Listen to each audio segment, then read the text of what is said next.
आर्थिक रूप से कमजोर यानी इकोनॉमिकली वीकर सेक्शन, जिसे हम बोलचाल की भाषा में ईडब्ल्यूएस बोलते हैं।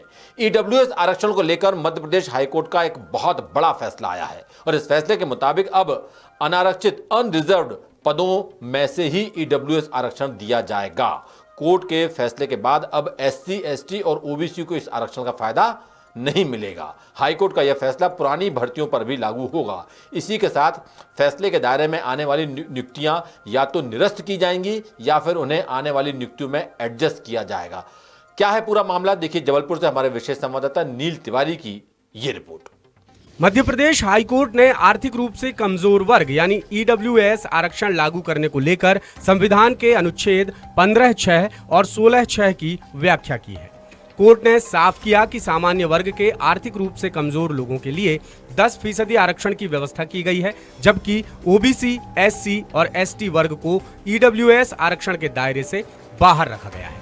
कोर्ट ने यह भी कहा कि कुल विज्ञापित पदों में से 10% पद ईडब्ल्यूएस वर्ग के लिए आरक्षित करना संविधान के अनुच्छेद 16(6) के मुताबिक असंगत है।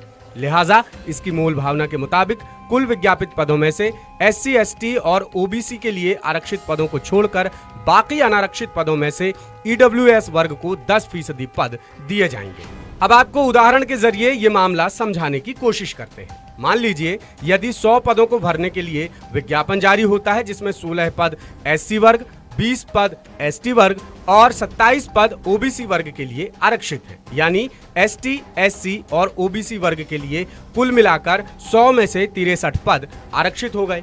बाकी बचे 37 पद अनारक्षित यानी ओपन कैटेगरी के लिए रिजर्व माने जाएंगे।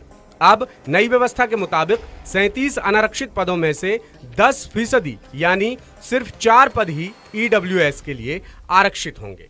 मध्य प्रदेश सामान्य प्रशासन विभाग ने 19 दिसंबर 2019 को एक रोस्टर जारी किया था, जिसके मुताबिक ईडब्ल्यूएस के लिए कुल पदों का 10% यानी 100 पदों की भर्ती पर 10 पद आरक्षित किए गए थे।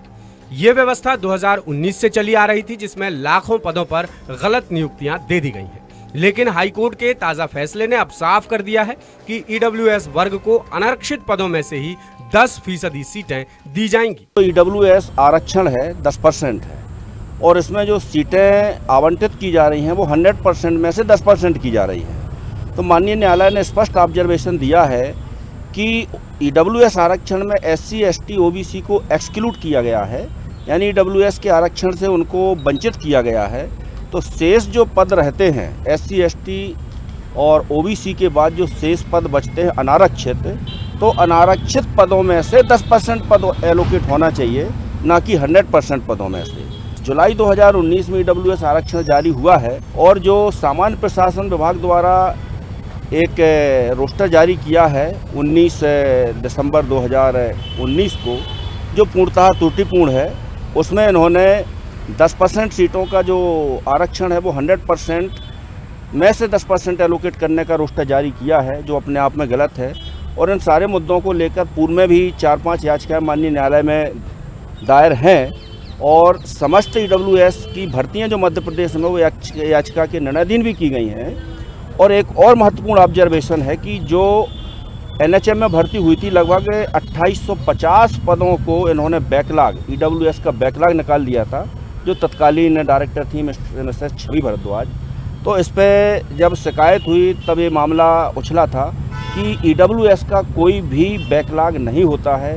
ईडब्ल्यूएस के जितने भी यूआर के अगेंस्ट पद एलोकेट होंगे वो उसी ईयर में भरना पड़ेगा और उतने कैंडिडेट यदि ईडब्ल्यूएस के नहीं हैं तो फिर वो अनारक्षित पदों से ही समायोजित किए जाएंगे।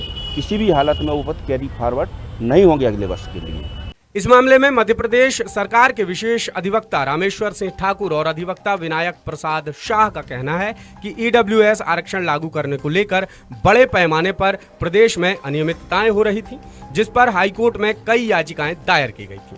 सुनवाई में हाईकोर्ट ने सभी तरह की सरकारी भर्तियों पर याचिकाओं के फैसले को अधीन रखते हुए नया फैसला सुनाया है।